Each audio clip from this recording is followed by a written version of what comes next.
Olá, sejam muito bem-vindos. Estamos iniciando esse novo projeto chamado Raízes Católicas, conhecendo mais sobre a nossa igreja. Eu sou o professor Anderson Guimarães Oliveira e trago para vocês algumas novidades que eu vou descobrindo acerca da nossa fé através da leitura, um hábito que eu venho cultivando já há algum tempo. Aproveitar e pedir a vocês que se inscrevam, que deem o like, se inscrevam no canal, aqui no Sou Católico Podcast, com o apoio do nosso amigo Nicolas. Bem, eu venho trazer para vocês aqui um tema que já é bastante conhecido da nossa comunidade católica. Todo mundo conhece Nossa Senhora de Fátima, que é uma devoção muito popular aqui no Brasil. É uma devoção que nós herdamos dos nossos irmãos portugueses e praticamente toda a igreja brasileira tem uma imagem de Nossa Senhora de Fátima em algum lugar, e talvez no imaginário popular, quando a gente pensa em Nossa Senhora, talvez lembre da imagem de Nossa Senhora de Fátima. Bem, eu trago aqui um livro que é o livro Fátima. Esse livro aqui, que a gente vai colocar na tela, pedir para o Nicolas colocar, é um livro que recentemente chegou às minhas mãos através de mim mesmo. Eu comprei o livro, normalmente eu ganho livros, mas eu comprei esse livro quando eu comecei a assistir o podcast, Anima Podcast, do Bertaldo Soares e da Kênia Camerote Soares. Eles têm um podcast católico muito famoso, acredito que vocês devem conhecer. Se não conhecem, passem a conhecer, eles se inscrevam lá também, que é muito interessante.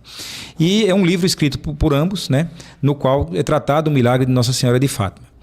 Pois bem, o milagre de Fátima, até antes da leitura do livro, o que é que eu sabia desse milagre? Eu sabia que Nossa Senhora de Fátima havia aparecido para 3 crianças no interior de Portugal, e que nessas aparições ela tinha deixado algumas mensagens, dentre elas um segredo muito famoso, que tem a ver com o fim do mundo, né? Eu acho que é isso que todo mundo sabe do segredo de Fátima, antes de conhecer qualquer outro detalhe. E aí eu me interessei pelo tema. Eu, há um tempo atrás, fiz uma promessa a Nossa Senhora de Fátima, mesmo sem conhecer muito do milagre, né? Veja que o conhecimento literário acerca de um milagre não é pressuposto para que a gente possa crer, né? A fé pressupõe a razão. E aí eu fiz uma promessa a Nossa Senhora de Fátima, tive essa graça atendida. Depois eu conto em outro momento que graça foi essa. Pois bem, aqui está o livro, Fátima. Ele é um livro, digamos, médio para o brasileiro que gosta de ler. Ele tem em torno de 260 páginas, contando tudo aqui. E o interessante desse livro é que ele nos coloca, nos transporta para aquela época. Ele nos leva para a época que ocorreram as aparições. E aí o Bertaldo e a Kênia nos mostram o contexto político no qual Portugal vivia na época, o contexto político no qual o mundo vivia naquela época. E foi um contexto que alimentou, criou um terreno fértil para que essa aparição fosse cheia de significados. Fazendo um link também com alguns vídeos que eu assisti do professor historiador Rafael Tonon, no qual ele fala das aparições marianas que ocorrem no mundo desde o tempo do Pentecostes. Nós começamos a ver as relações que Nossa Senhora tem com a humanidade, aquele zelo que ela tem para conosco, sobretudo nos momentos de crise. E aí ele fala de Nossa Senhora de La Salette, Nossa Senhora de Lourdes e Nossa Senhora de Fátima. Pois bem, aqui o livro conta que Portugal, nessa época da aparição, era um dos países mais atrasados e pobres da Europa. É um país que havia enfrentado o fim da monarquia e o início da República. Sempre que as monarquias da cristandade, ou seja, os reis católicos, eles caíam, essas monarquias caíam, era aquela comoção popular, era todo aquele movimento de alteração em todo o tecido social. E os republicanos, aqueles que chegavam para implantar a República, tinham sempre a prática de trabalhar aos poucos, ou até de forma incisiva, bruta, para afastar a fé das pessoas, para desvincular a fé católica da vida popular. E em Portugal não foi diferente.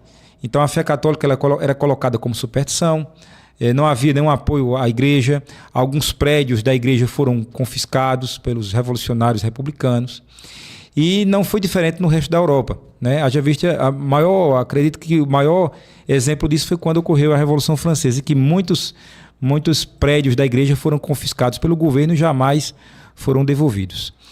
Então, nessa época também, no início do século XX, antes da Primeira Guerra Mundial, nós tínhamos a Revolução Russa, que começou em 1917.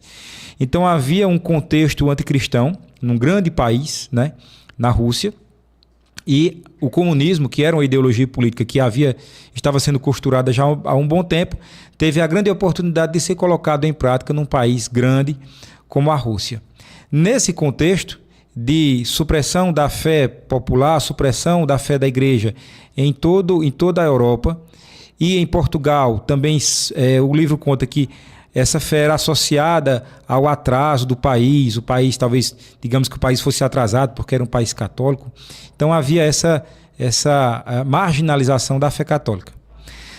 Inicialmente, as 3 crianças na história, elas viviam em um contexto de muita pobreza, num Portugal, um país muito rural, e elas começam a observar primeiro a aparição de um anjo. Um anjo aparece para Lúcia de Fátima, que é a primeira vidente dos 3, né? Temos Lúcia, Jacinta e Francisco.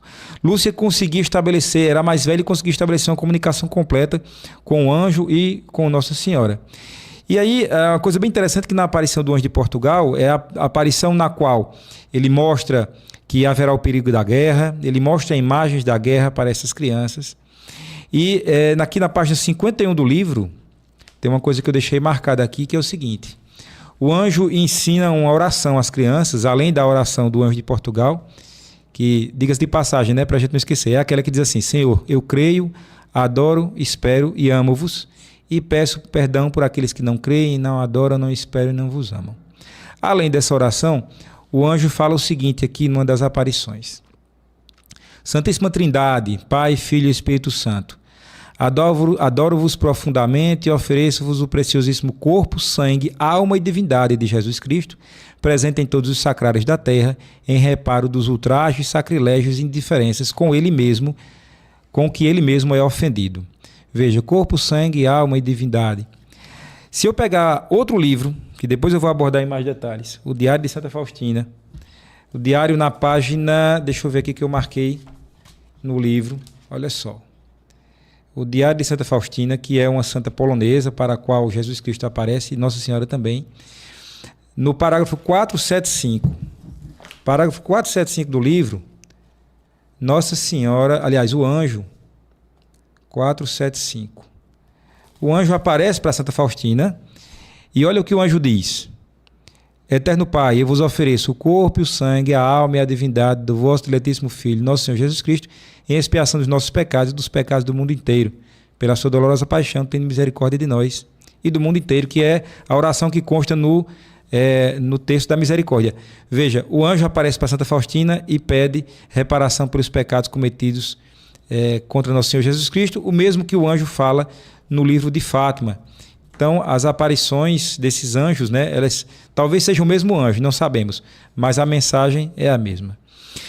Nossa Senhora, portanto, ela advertia e pedia a reparação dos pecados e a oração do Santo Terço diariamente para que não ocorresse uma guerra. E aí a gente lembra, como diz o professor Rafael Tonon várias vezes, que Nossa Senhora está sempre envolvida nos contextos geopolíticos. E aí isso me lembrou outro livro, que é o que tem do padre Alberto Gambarini. Não sei se Nicolas consegue colocar para nós aqui na tela. É um livro chamado Maria, a Mensageira do Céu. É um livro um pouco mais antigo, que eu havia ganhado um tempo atrás, no qual o padre Alberto Gambarini, ele mostra as aparições marianas e a Nossa Senhora como sendo aquela mensageira das mensagens de Cristo e portadora da mensagem de Cristo após o Pentecostes, digamos assim. Então, Nossa Senhora ela fica com esse zelo com a humanidade e sempre, eu acho que até o retorno de Jesus, a sua segunda vinda gloriosa, Nossa Senhora aparecerá para nós nos momentos de crise. Ele fala aqui da aparição de Nossa Senhora, deixa eu ver aqui, tem as aparições marianas, né? E Nossa Senhora do Pilar, Santa Maria Maior, Nossa Senhora do Rosário, Nossa Senhora do Monte Carmelo, a Madonna Negra, Nossa Senhora de Guadalupe, Nossa Senhora da Medalha Milagrosa, que é uma aparição que também vamos tratar aqui em outro programa, a aparição de Lourdes e a história de Nossa Senhora de Fátima. No caso da aparição de Nossa Senhora de Fátima, ela fala muito do contexto da Primeira Guerra Mundial. Ela fala que se não houver oração, haverá uma guerra. E de fato essa guerra ocorreu. E ela diz que se os homens não repararem os pecados e não houver conversão, haverá uma segunda guerra muito maior, que de fato ocorreu. Ela também pede a reparação pelos erros cometidos pela Rússia. E para essa reparação ela pede a consagração da Rússia ao seu Imaculado Coração. Voltando um pouco antes da história da aparição que o livro trata, ele mostra que essa aparição não foi apenas uma, não foi só em 13 de maio, apareceu em 13 de junho, 13 de julho, ia aparecer em 13 de agosto, data do meu aniversário. Só que nessa época dessa aparição de 13 de agosto, o milagre já tinha se tornado público, a cidade de Fátima já estava começando a ficar tumultuada com muitos peregrinos, muita gente pedindo milagres, o poder público tentando sufocar essa aparição, tentando colocar na conta de devoção, de superstição, de histeria coletiva. As crianças, elas são presas, são mantidas, detidas por um tempo, no mês de agosto, e são submetidas a interrogatório com tortura psicológica. O livro vai conter esses detalhes. Por isso Nossa Senhora não consegue aparecer para eles dia 13 de agosto, só vai aparecer dia 19.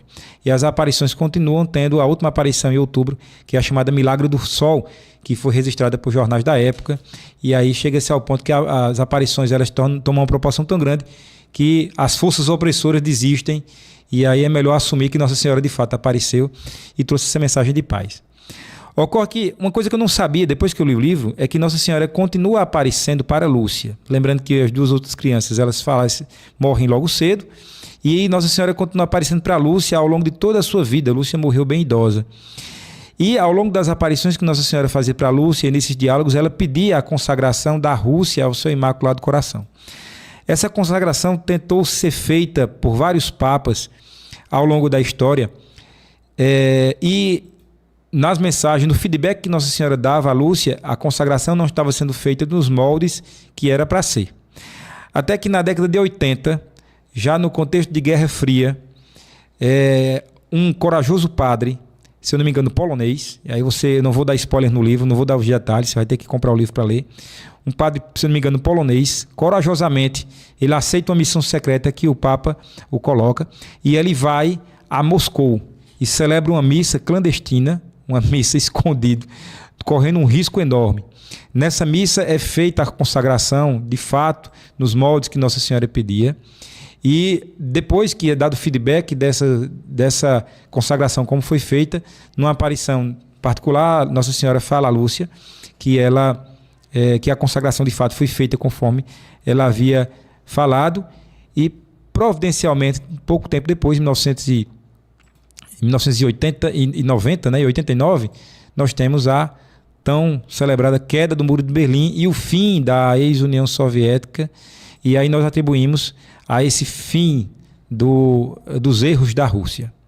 Ocorre que os erros da Rússia se acabam na Rússia, mas continuam com outra roupagem, né?